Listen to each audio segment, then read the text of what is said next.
Welcome, everyone. This is Our Travel Experiences. I'm your host, Kyle Rasmussen.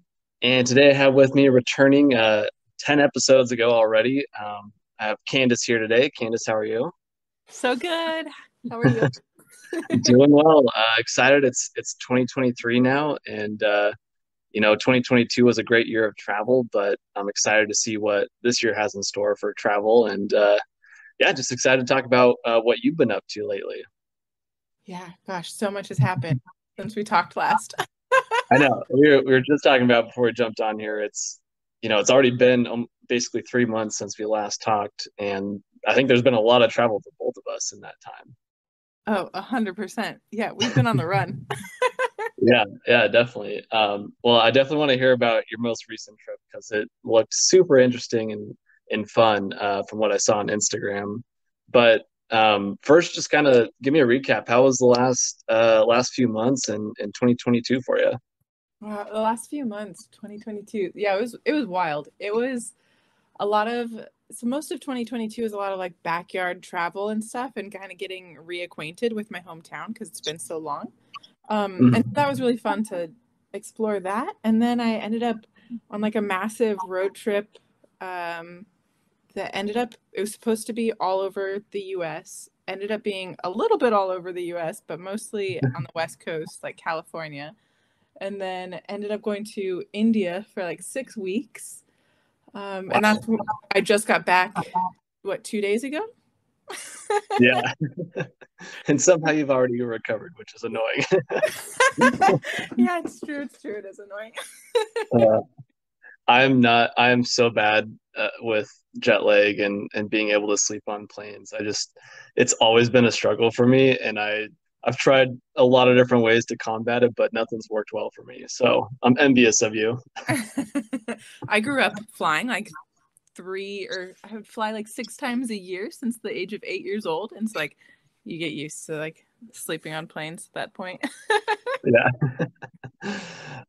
Usually I just am reading and watching movies and do my best not to go crazy. Mhm. I have a friend who does like the white noise thing to fall asleep, and her white noise is the sound of an airplane. And so she's Oh, trained nice. herself to be able to sleep on planes by like every night she listens to this airplane white noise sound, and it sounds absolutely ridiculous, but it totally works. And now she can sleep on planes. Yeah, that's a great idea. It's like a workout for you, basically training Yeah, yourself. exactly. That's funny. Yeah. Well, okay, so let's jump into it. Tell me about India. You were there for 6 weeks, right?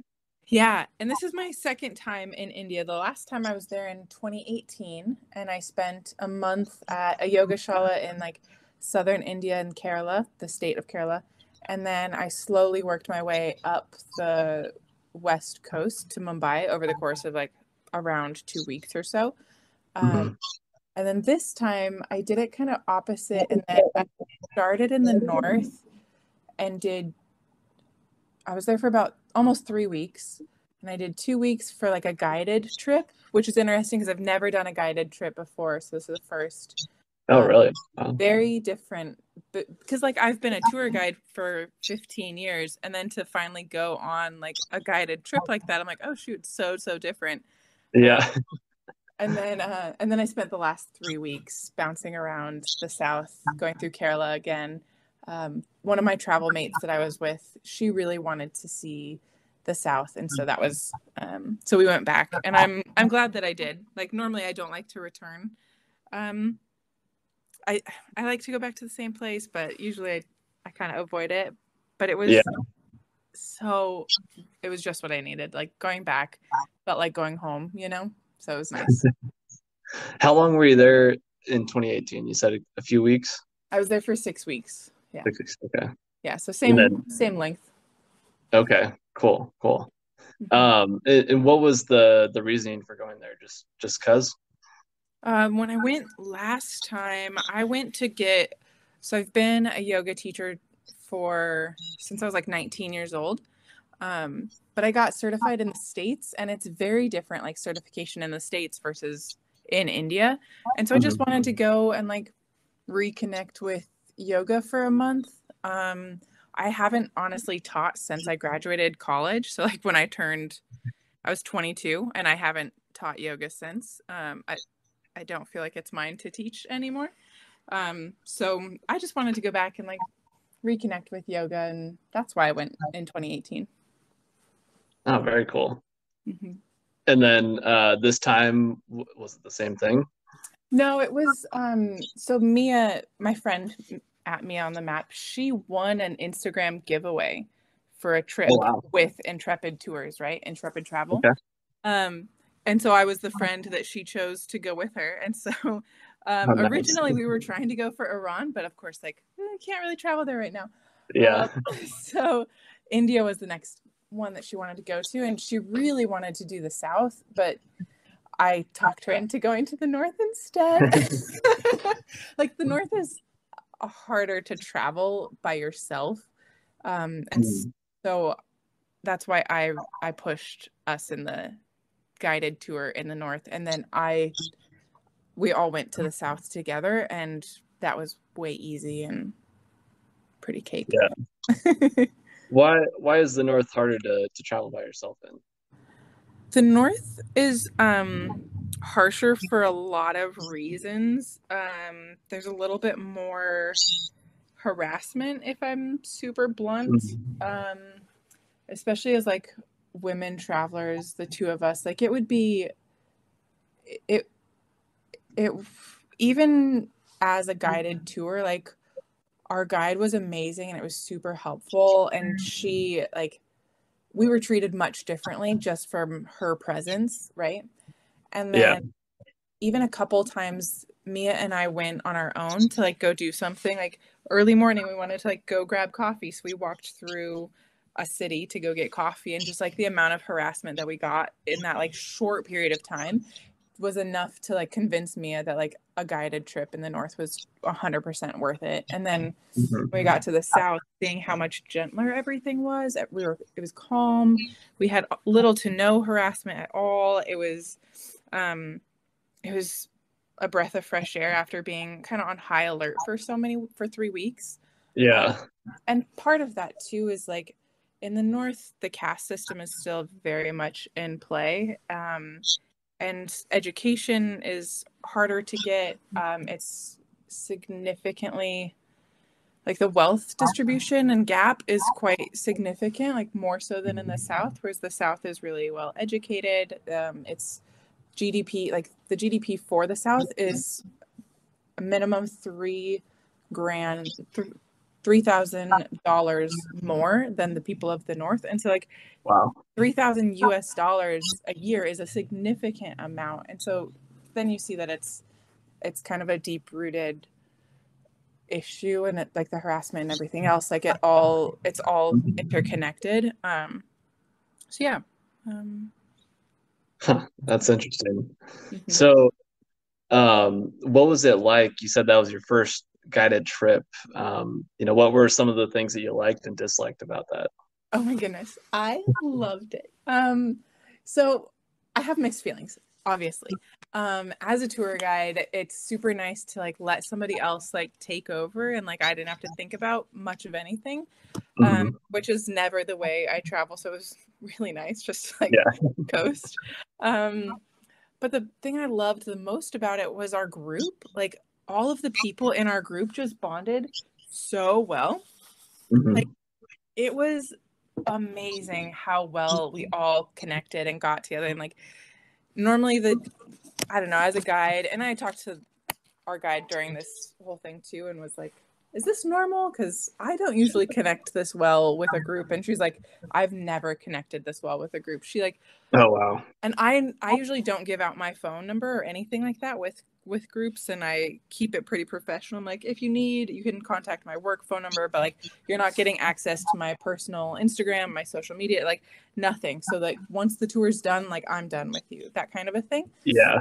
It's very rare that I like connect enough with a person that I'm like, yeah, here's my information, And it's the same for her, our guide in India. And she's like, yeah, I never connect this well. So we're all like good friends after. We've all like been talking outside of the tour, and like we all have each other's numbers, and we've all yeah, it's just been like I think that was the biggest the thing I loved the most, I guess, about the entire trip was the people.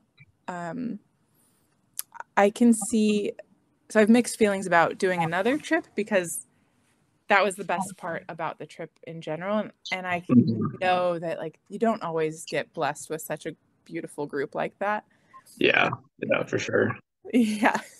So that could be difficult for like future things. The one Yeah, it thing was I almost was, sounds like it was almost too good. You know, yeah, it ruined other tours for me, you know? yeah.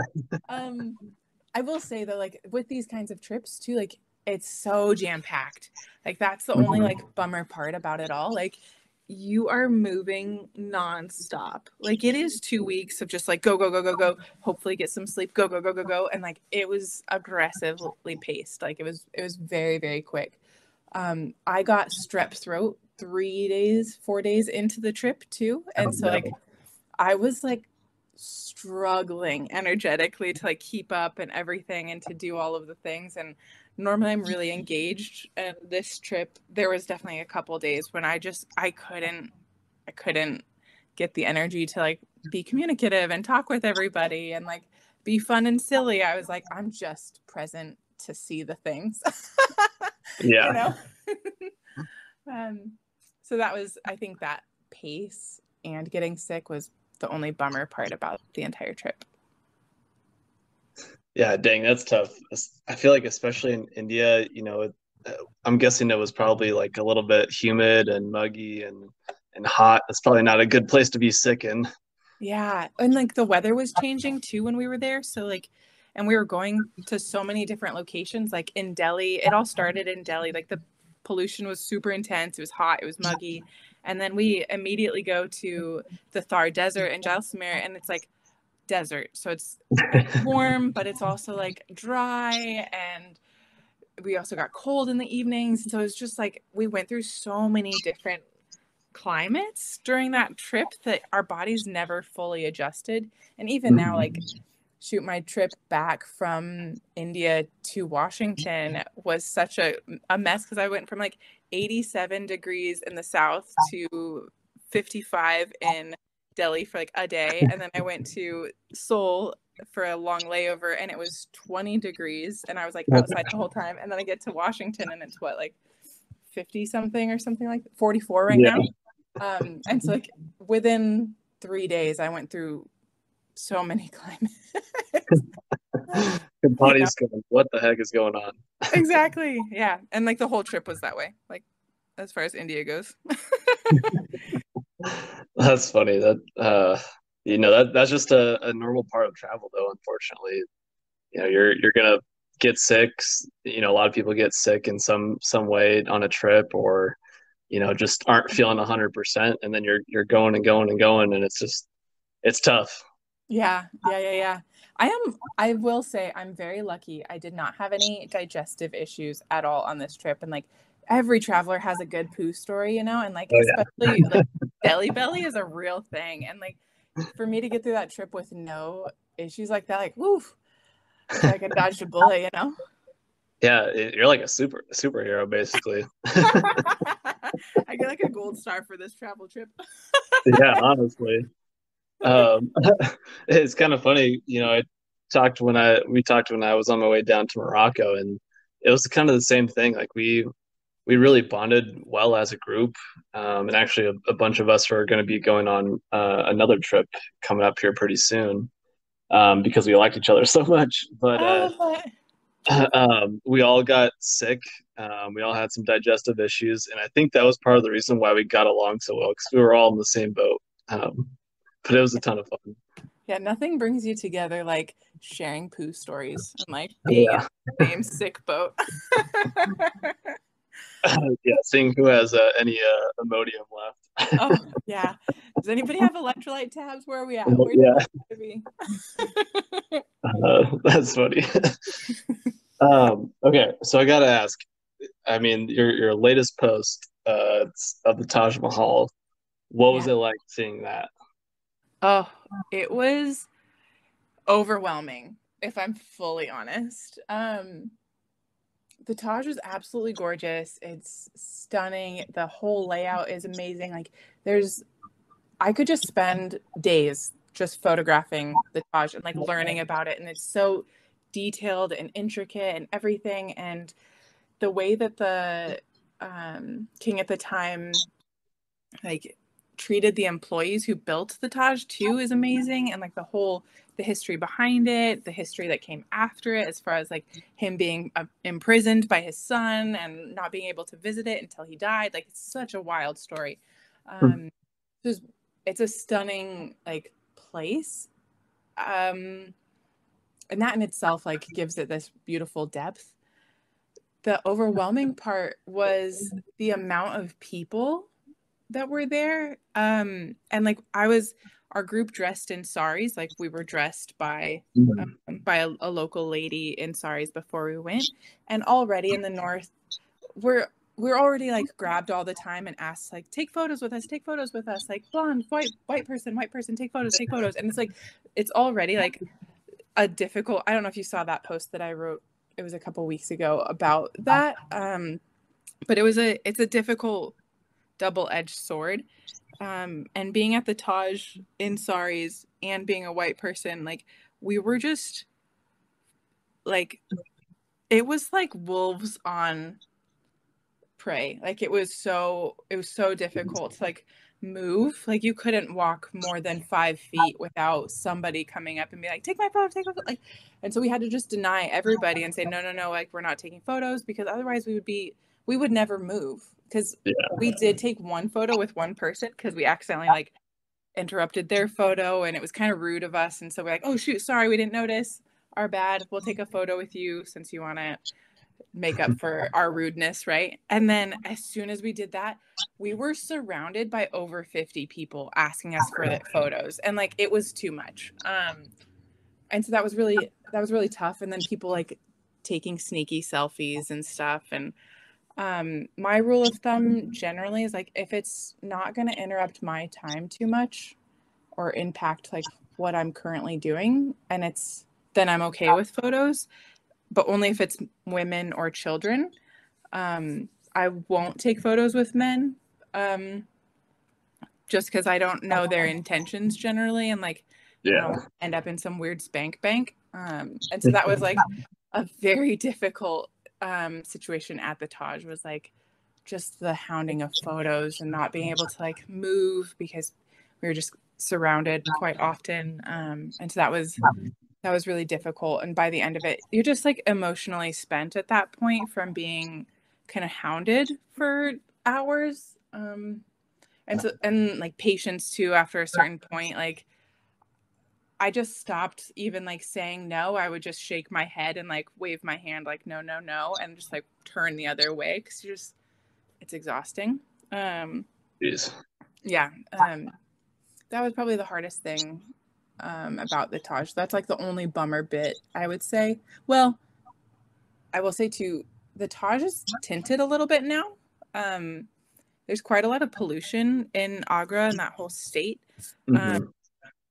there's a lot of like tanneries and clothing manufacturers and whatnot. So like the tanneries emit this like kind of yellow fumes into the air. And so the Taj is actually slowly becoming a little bit tinted from the pollution from the tanneries in the area. And so that was kind of a bummer to see it and be like, oof, yeah, getting a little, you know. Yeah, I was actually in your photo. I don't know if you edited it or at all, but I was like, wow, it's actually really clear. Because I've seen, that it's actually covered in a lot of pollution usually. Yeah, Um, we got lucky. It had rained like the night before. oh, Um, nice. so we did get super, super lucky with the pollution. Because the next day, I'll show photos like later this week of like what happened the next day, and like yeah, you can't see anything. Like there's just so much pollution. Wow. Yeah, Yeah, that's crazy. Um, so how long did it end up taking you to go through and see the Taj Mahal and all that? we were there for I want to say like 3 hours total, if not a little bit less. And the Taj is actually like not giant. Like it's relatively small, and like the areas that you can actually go into is pretty small. And there's so many people going through that it's like a big line that you're just kind of moving through like cattle a little bit. Hmm. And so it's not large, but like the gardens around it are really beautiful, and like wandering through there and getting cool new views of the Taj is really pretty. Um, so it's, I mean, I could spend all day there, but it's because I could like take photos and videos all day. Yeah. Um, but it's not a large, it's not as large as everybody like thinks, or you'd expect it to be, you know? Hmm. Yeah. So what, give me a little background, or give the listeners a little background of why that was built. So it was I built think it's one at, that's, sorry, I was just gonna say, I think it's one of those things that's like mysterious that we've all kind of heard about, but really don't know much about. yeah. Oh, the story is so beautiful and it's so romantic. So, um, King, Emperor, I want to say it's Emperor is what they call him. Um, but there's an emperor, and he had a whole bunch of like, many, many wives. Polygamy was like a really big thing at that time, like in the medieval days. I forget what year it was. Man, I should really know this. I was like just writing about it. But anyway, at the time that the Taj was built, um, the king went through, he like dressed up as a woman, right? And he went to the women's market, which is a part of the palace that's like separated out, and like it's a daily market where only women can go, and he really wanted to go into it. And so he dressed as a woman, went through this market, ended up falling in love with this beautiful woman that was in the market, and he of course like found her, married her, um and she was like not royalty, and so she was like a commoner, and so it was a big deal that this happened, like the fact that he dressed as a woman to sneak in and like see what the women's market was about, fall in love with a commoner, and then like marry her and make her a queen. And then he still had concubines and other wives, but she was like the top queen, right? Hmm. And so they had this like beautiful love, and um she really wanted to like have some sort of a token or something to show his love for her. And so she wanted like the grandest tomb that has ever existed. And he was like, "Yep, totally. I will do it." And like it's funny because in India they always tease that like a happy marriage is just a happy wife. And so there's this all of these jokes, and it's kind Yeah. of like you see it a little bit like um the women are definitely like rule a lot of things, which is fun. And then, so he built this like beautiful, beautiful tomb for her. I want to say she passed and then it started being built. I don't think she saw it before. And then, my favorite part of like the whole story too is that he treated all of the employees that built the Taj really well. Like he paid them incredibly well. And then after it was built, it was so grand and so beautiful. And it was like the place for tons of like royal events and everything. It was like a common place to like go and experience court and whatnot. And um, the king or the emperor really didn't want anything to be built so grand. And so the rumor is that he cut off the hands of all of the employees so they could never build anything as good as that, right? And Hmm. in a sense he did, but not in the gruesome like cut your hands off kind of a way. Instead he paid them pensions for their entire life that were like so great that they never had a need to work again. So for every single person, which was like hundreds of thousands of people that worked on the Taj, and he just paid them all incredibly well, so they never had to work again.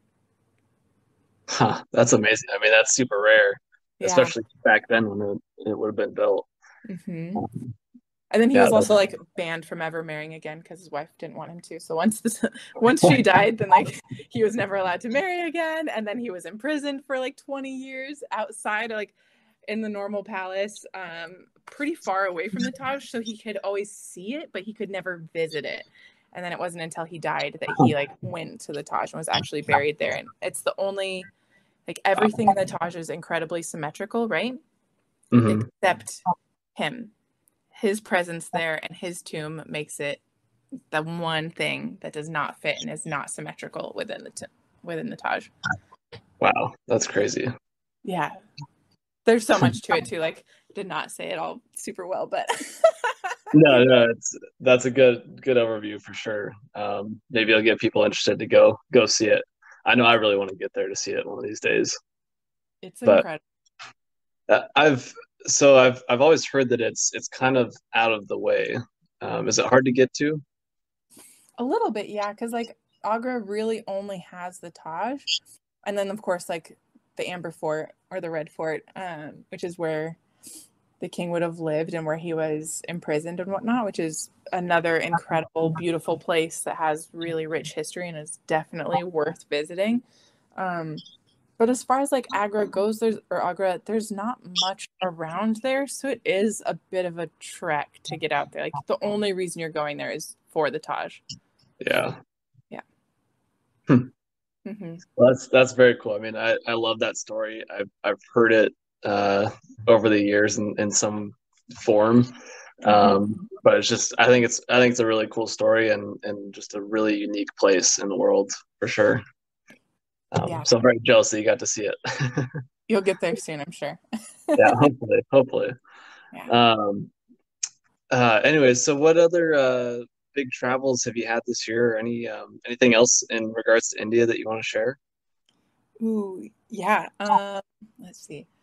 So the North was really beautiful as far as like the medieval architecture because there was such a huge trading hub during the Middle Ages. And so you could see like beautiful Mhm. architecture and history and culture. And you can see more of like how that history is still prevalent in today's culture and like their traditions and whatnot. And so like the North, and it's funny. So the North, everybody says northern India and it's like Delhi, Rajasthan, everything else. But then there's like a further north, right? Which is like the Himalayas, like the Kashmiri area and everything. And so when I say north, I'm saying like not quite north, but like also north. Yeah. Like the northern half, but not north. And so that's kind of a funny thing. Like you'll hear all over India, people are like, oh, in the north. And then like, oh, but not like north. Um, and then the South too, like the South is just so beautiful. And it's, if you're more into like nature and that vibe, like chilling on the beach or kayaking through mangroves or anything more like nature driven, yoga driven, I would say like that's the South is a beautiful spot for that. It's a little bit more touristy. Um, like the tourist scene in the South is pretty well established and built up. But it's easy to get off the beaten path like very easily, and it's navigating, taking the bus system, taking the trains, it's all very easy, especially in the South. In the North, the bus system is a little bit harder. I would say it was more difficult for me.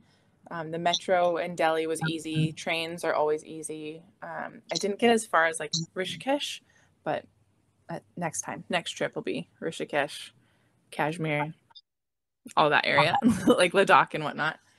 um, Okay. but yeah. Yeah, I'm looking at the map right now, trying to see where these places are at. I don't know India super well, so looking It's, here. I think it could take seven, you could travel India for 7 lifetimes and still not see everything or understand everything because it's so culturally diverse Hmm. that it's, yeah, you can travel 10 minutes in any direction and it's like a whole different world.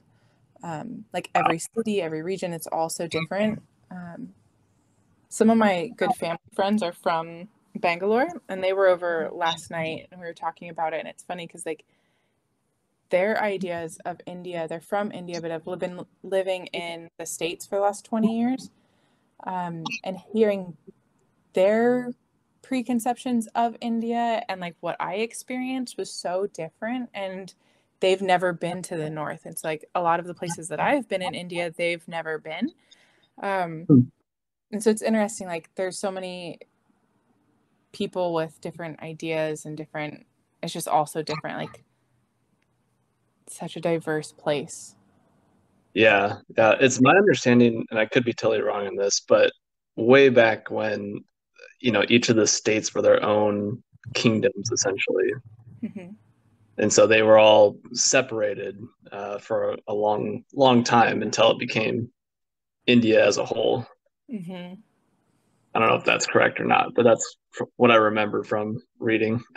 Yeah, I think that over time that like slowly kind of gathered together and like colonialization with the Hmm. British and the Portuguese and all of that like stimulated it further.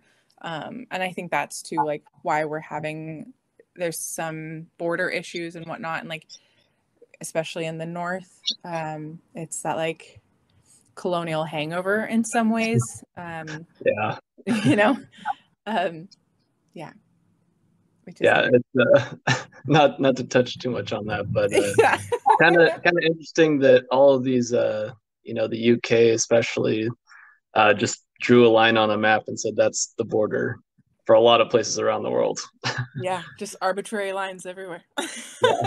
And now there's a lot of disputes around the world over that. Yeah, exactly. Yeah. Um, yeah, wow. What was the best food that you had while you were Oh there? my goodness. Oh, so good. That's my favorite part. Like, that's been probably like, do you ever experience this when you get back to the States, that like reverse culture shock of coming Oh, home? 100%. That was the worst part of traveling for me. It's the worst. Oh man, I always dread coming home because of Uh-huh. that. Like, the last couple of days of being home, I'm like, I don't even want to eat because everything just like doesn't taste as good. Like, it's not as flavorful, it's not as healthy. Everything in the States is just like, even vegetables, like, it's just not as flavorful, you know? Hmm. Um, Yeah. I'm having a little bit of that. The best food I ate in India, though, like butter chicken in the north is such a staple. It's a delight. It's a lot richer curries in the north, which are beautiful, very dense. Like it was a little bit tough on my stomach at times just because I don't eat that heavy normally. Hmm. Um, and then in the south, it's like so many veggies. It's much spicier. It's less curries, more like there's still curries, obviously, but it's like more vegetable based blends, like roasted vegetables or like barbecue chicken and like tandoori chicken, that kind of thing is very, very, very common. And like shawarma is surprisingly like a big thing there. Um, Really? yeah, surprisingly. Honestly, like the barbecued chicken is like the biggest thing in the South too, from what I've seen. Like I ended up making friends with a whole bunch of local people, and like traveling around with them for a while and getting to eat at all of their favorite spots. So it's less like soupy curries and more of like saucy vegetables. If that like makes any sense. Those are good descriptions. uh, yeah, I don't know. That's one of the things I love about traveling is just trying all the different foods and seeing how it changes from place to place. Even within, like you said, from the north to the south, it was a different type of food that they were eating. Hmm. Um, so I don't know. That's always a fun part of traveling to get to know what each culture is like and what kind of food that they eat. Yeah, and even from like city to city, it varies quite a lot too, because like which cities have a strong fishing presence in the Mm. south is going to have a lot more seafood, right? And like it's on the coast, so most places have a seafood presence, but like if there's not a strong fishing community there, then it's not going to be that much. I Yeah. guess for lack of a better word, or like in Delhi too. Delhi's such a modern city, and it's such a melting pot that you can find just about everything there. And I found it interesting um, how many like Momo shops there were. Like what all the like there were lots of like very Western style like rooftop bars and things like that. Huh. Yeah. So it's interesting. Like India's a Did fun you? place. Yeah, yeah. Did you find a difference in terms of Western influence as you went to different parts of the country? Yeah. Yeah. Definitely. Um I would say through like Rajasthan, it's got minimal Western influence. That's probably the least Western of all the places I went to.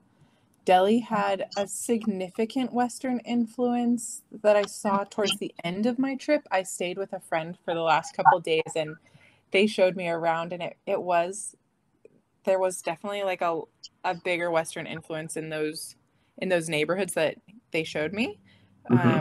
like a little bit more posh and whatnot. And then in the South too, the South so it's so different from 2018 to now because COVID and the pandemic, it just changed everything. Um, it's busier. There's less Western tourists in the South, but it's like still, it's a lot of like Indian tourists everywhere, right? Hmm. And so you still have like the Western influence, especially in kind of the bigger tourist towns like Varkala, Kovalam, those types of places. Like all of the restaurants on the cliff will have like a strong Western menu, right? Hmm. Um, and so those places, they have quite a Western influence. And you can tell which restaurants are actually owned by a Westerner versus a local person. Like there's a difference and it's pretty easy to spot. Um, How do you spot that? you'll see like, especially in like Varkala, like there's a bougie vibe for sure. Like it'll be like very clean lines, kind of minimalist, like exposed like live edge wood tables and la la la, like that kind of thing. Like that's definitely like a Western influence for sure. Whereas like, and it's funny because India is not a minimalist place, right? Hmm. Like if you think about minimalism, you've got like very few items, very clean lines. There's not a large range of colors or anything. Um, and India is not that way. India is colorful. It is crowded. It is packed. It's like all of the things. It's such a melting pot. There's so many different things going on. It's culturally diverse. India is like a vibrant bucket of fireworks, right? Where it's just like so fun and like everything. So I when you like see that description. and so like whenever you see like a Western restaurant when it's like very minimal, like if there's a Buddha head, like a statue of a Buddha head, like you know for sure that's a Western place because like that is like a huge faux pas to like have a Buddha head. Like it's incredibly disrespectful. Um, and so if you see like a restaurant that has, you know, X, Y, and Z, um, you'll know like, oh yeah, this is, and it's also prices too. Prices are different in Western restaurants versus, you know, um, the local owned local places. Yeah. Yeah. Yeah. Huh. Very interesting. Mhm. Um, so would you go back? Oh, 100%. Yeah, I already want to go back. Like I was dreading leaving. At one point too, I was like, because I got my like corporate job that also like I kind of do on the side right now. Like it's they like the second day of the last day of the trip, they called me and they're like, sorry, you're laid off. And I was like, do I go home? Oh gosh, And so part of me was like, yeah, do I stay? it's We'll a see. sign. Yeah, right. But I already bought my ticket home and whatnot, and I was like, shoot, I should really just like go home, get my van. I was missing my van a ton, so I was ready to come home, but I still was like, man, I want to stay. I'm already planning my next trip though, um, to India. Very cool. Very Yeah. cool. Um, yeah, with that, I know you mentioned reverse culture shock earlier. What have you found to work to kind of combat that? Ooh. Um, honestly, introspection. I've had like the first couple days coming back, it's so much processing and like traveling in itself and like the flights home are exhausting. And so I find that if Hmm. I can like sleep, process, really think about the trip, like what did I learn about myself? What did I learn about the place? What things do I want to like really hold on to and like carry through moving forward? And that kind of helps ground me a little bit while going through this whole like reverse culture shock.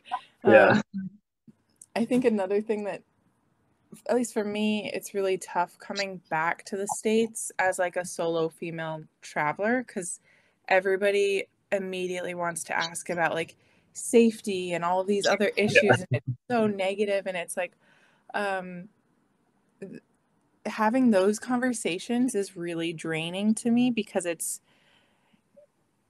It's defending not only myself and my abilities to travel through an area, but it's also defending the area from people's like lack of awareness and Hmm. a little bit of that like uh I don't know what the word would be for it, but like that idea that like the US is so great and Yeah. everywhere else is dangerous, whatever that like thing is, that like terrible beast in the corner, you know, like Hmm. combating that in like a tactful way is so exhausting when all I want to do is just like talk about these lovely experiences in a country and everybody else seems to want to talk about these negative things. It's a lot of like Yeah.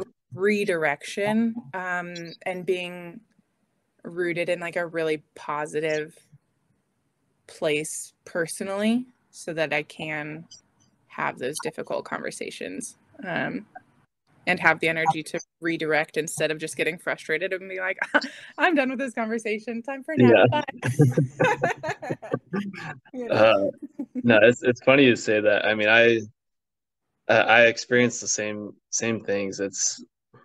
I think it's easy to tell who hasn't traveled or who hasn't traveled to the place that you just went to, Yeah. um, by the way that they ask the questions or what questions they ask you about the place. Um, I know for me, like I have a trip planned. Uh, I'm not going to say exactly where right now Mhm. until after the trip, but it is a place that has a lot of negative connotations around it. Mhm. And that's the only thing that I've gotten from anyone that I've told is, why are you going there? Like, that's a dangerous place. You shouldn't go there, blah, blah, blah. Mhm. And then the people that have been there, like, oh my gosh, it's so awesome. It's so cool. Like, there's so many great things to see and do. The people are friendly, blah, blah, blah. And that's just the case in so many places. I mean, we have the perception, we get the little bit that we get on the news and it's usually negative, but until you go and experience, I mean, I've met some of the nicest people in some of the supposedly most dangerous places in the world. Right. And it's awesome. I mean, I think you have to go there and experience it for yourself because it's not how we necessarily perceive it here in the US. Yeah. I think that the US is funny because it's everybody thinks that it's so dangerous outside. But like I don't know about you, but I feel a billion times safer once I leave the US. Like I feel so much better outside of the US. It's yeah, it's just feels so safe. Yeah, honestly. I mean, there are, granted, there's some places where I don't necessarily feel super comfortable in by myself, but around the world. But, there's a lot of places in the US that I think are a lot more dangerous than other places around the world. Yeah. And I think too, when you're traveling, like you're on alert to some extent and like you're really aware of Hmm. your surroundings and whatnot. And so I think that sometimes people kind of discount that. And like you don't hear on the news about all of the wonderful people either. Like the world is not as harsh as we'd all like to think. Like the news and Yeah. everything else like paints it in this like very dark light, but the world is like so wonderful and people are like generally great and like really good humans in the world. And I think that one of the biggest things that I get every time I travel is like just more love for humanity, and Mhm. it like revives my sense like, oh yes, the world is a good place. Like people are really great. They're like you can trust a little bit more. You don't have to be such like a hard shell. Like in the States it does feel like you kind of got to put on that like external shield, whereas like yeah, you do a little bit when you're traveling too, but the world is generally like a lovely place, you know? Mhm. Yeah, I mean, one of the things, one of the most important things I've learned, I think, from traveling the world is that everyone's just trying to live their lives and be happy, and we all get a short amount of time on this earth, and everyone's just trying to get a little slice of happiness in the short time they have. Most people don't really care. They don't even care about you. They're living their lives. There are some bad apples, but the vast majority are just there enjoying life the best they can. Yeah, exactly.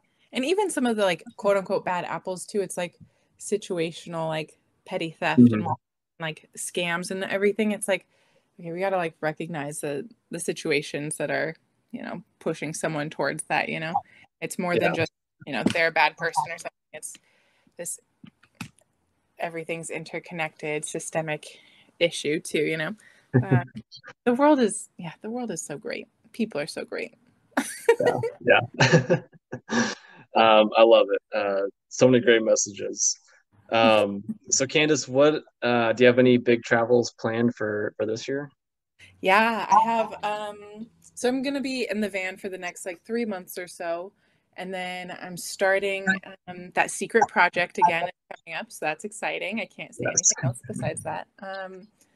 But that it's gonna be at least a solid 6 months of travel for me, mostly in the U.S., which will be fun. I'm looking forward to it. It's been a little bit since I've been able to, you know, explore around the US and road trip and such. So, yeah. Mhm. Yeah. Well, I'm excited for you. I'm excited to see all the van life pictures. Yes. It's so fun. I can't wait. I'm like, I pick up the van on Saturday and I'm so antsy. I'm ready. That's awesome. Well, I'm definitely looking forward to those pictures. But um, anything else that you want to share? I No, can't I'm believe feeling it's pretty good been about it. almost an hour. This went so fast. I guess my only thing would be like, go visit India. Like, everybody Yeah. should go. It's so fun.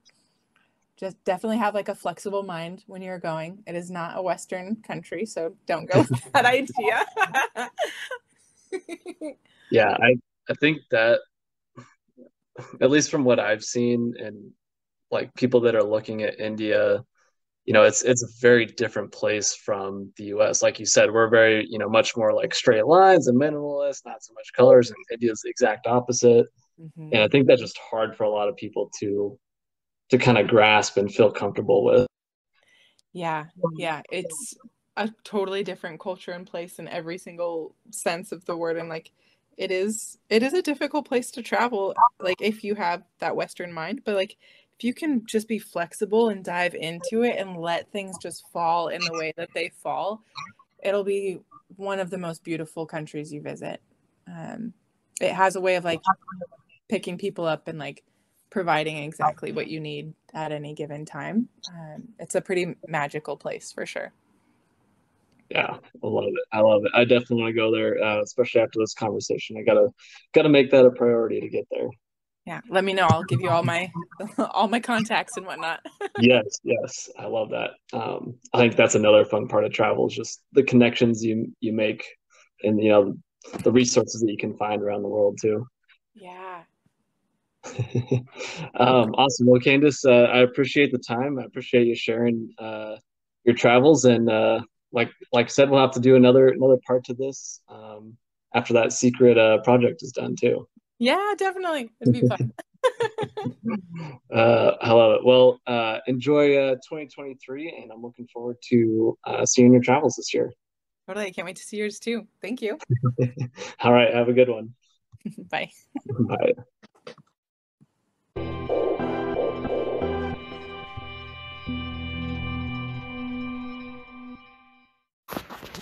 Hey everybody, Kyle here.